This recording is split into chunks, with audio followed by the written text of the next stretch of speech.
वासुदेव जरा कष्टम कष्टम निर्धन जीवनम पुत्र शोक महाकष्टम कष्टानि कष्टम परमाचुधा। नमस्कार, प्रखर आस्था देख रहे हैं आप। मैं हूं बिमलेश शुक्ल।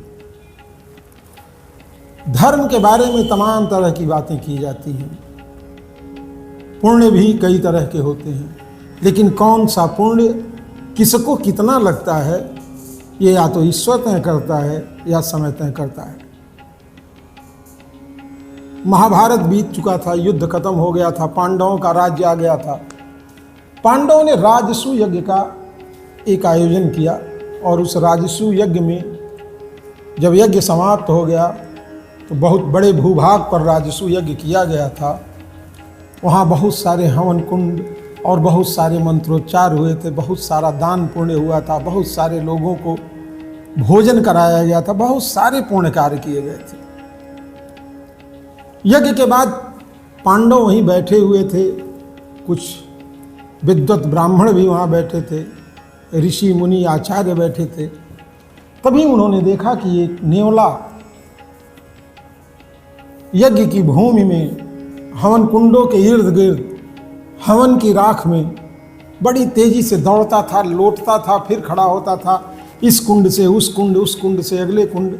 इसी तरह से वो लगातार हवन कुंडों में जहाँ आग बुझ चुकी थी, केवल राख बची थी, भस्मी बची थी, उस भस्मी में जा करके वो लौटता रहता था। पांडवों को बड़ा आश्चर्य हुआ, ऋषियों को बड़ा आश्चर्य हुआ, सबको बड़ा आश्चर्य हुआ। तो लोगों ने नेवले को बुलाया। नेवला जब उनके पास आया तो लोगों ने देखा, अरे ये तो अद्भुत नेवला है। इस नेवले का शरीर आधा सोने का है और आधा एक सामान्य जिस तरह से नेवला होता है उस तरह का उसका शरीर था। ऋषि मुनि ब्राह्मणों ने, पांडवों ने देखा तो उन्हें घोर आश्चर्य हुआ। उन्होंने कहा, इस तरह का तो आधा सोने का और आधा सामान्य नेवला तो मैंने जीवन में नहीं देखा। फिर लोगों ने नेवले से पूछा कि भाई ये क्या बात है, तुम्हारा आधा शरीर सोने का है और आधा सामान्य नेवले जैसा है। तो नेवले ने कहा, राजन, एक बार की बात है, एक राज्य में बड़ा दुर्भिक्ष पड़ा था, अकाल पड़ गया था,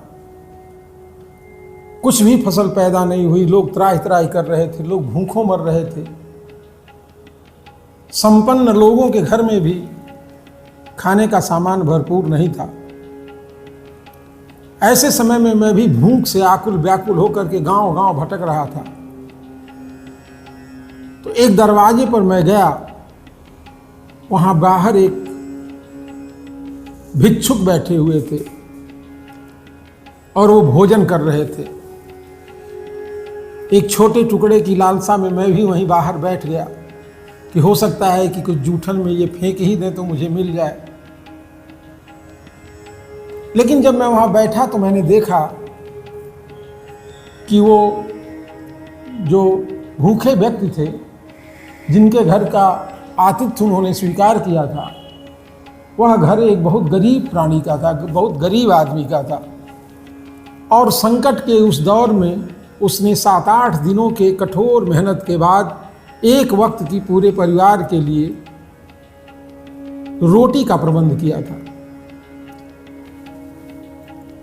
उस घर की गृहिणी ने समय ज़्यादा न लगे इसलिए सारे आटे को इकट्ठे सान करके, इकट्ठे तैयार करके एक मोटी रोटी बनाई। उस परिवार में कुल 4 लोग थे, पति पत्नी और 2 बच्चे। तो रोटी के 4 टुकड़े कर दिए गए और 4 टुकड़ों में एक एक टुकड़ा हर एक व्यक्ति के हिस्से में उस परिवार के आ गया था। और उसी समय वो भूखे हुए व्यक्ति उनके घर जब पहुँचे, जो भूख से व्याकुल थे, 20 दिनों से भूखे थे, उन्होंने उस परिवार के पास पहुंच करके प्रार्थना की कि मुझे कुछ भोजन दे दो, मैं 15-20 दिनों से लगातार भूखा हूँ, पेट में अन्न का एक दाना नहीं गया, मैं मरणासन स्थिति में हूँ। तो उस घर के मुखिया ने अपने हिस्से के रोटी का टुकड़ा उनको दे दिया। अब वो साक्षात नारायण थे, हो सकता है परीक्षा लेने गए हों या जो भी हो। उन्होंने एक टुकड़ा खाया, उन्होंने कहा कि भूख तो और बढ़ गई, अगर एक टुकड़ा और मिल जाता तो आनंद आ जाता। फिर उस गृह स्वामिनी ने अपने हिस्से की रोटी का टुकड़ा उनको खिला दिया। उस टुकड़े को खाने के बाद फिर उन्होंने कहा कि एक टुकड़ा अगर और मिल जाता तो शायद मेरी भूख मिट जाती। गृहिणी ने अपने बड़े बच्चे के हिस्से की रोटी भी उनको दे दी और इस तरह से चौथे रोटी का टुकड़ा भी उन्होंने मांग करके खा लिया। पूरी रोटी खाने के बाद वो संतुष्ट हुए और जब कुल्ला करने लगे तो कुल्ला करने में मुंह धो करके जब वो पानी की पीक मारे तो वही पीक नेवले के आधे शरीर पर पड़ी और वो सोने का हो गया। नेवले ने कहा, राजन, एक इतने छोटे से पुण्य से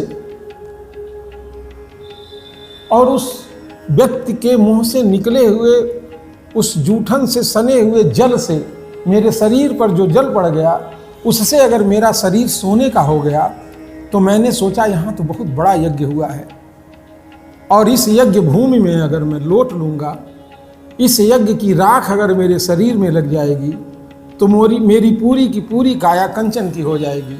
लेकिन ऐसा नहीं हुआ। मुझे अब ये लग रहा है ये राजसु यज्ञ से ज़्यादा महत्वपूर्ण उस व्यक्ति की क्षुधा की तृप्ति से उसे मिला था जिसका पुण्य उसके शरीर पर दिखाई दे रहा है। इस कहानी का तात्पर्य यह है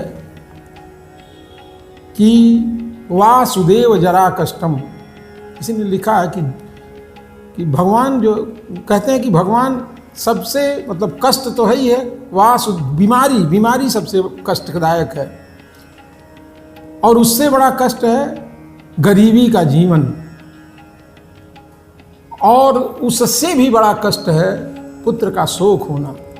लेकिन इन तीनों कष्टों में भी जो सबसे बड़ा कष्ट है, इसके ऊपर भी एक कष्ट है, कष्टानि कष्टम परमाक्षुधा, भूख से बड़ी पीड़ा इस दुनिया में कोई नहीं है। तो इस कहानी के माध्यम से मैं बस इतना ही कहना चाहूँगा कि अगर आप भूखे को भोजन कराते हैं तो निश्चित रूप से राजसु यज्ञ से भी बड़ा है। आज की इस कहानी में इतना ही, हमें अनुमति दें। नमस्कार।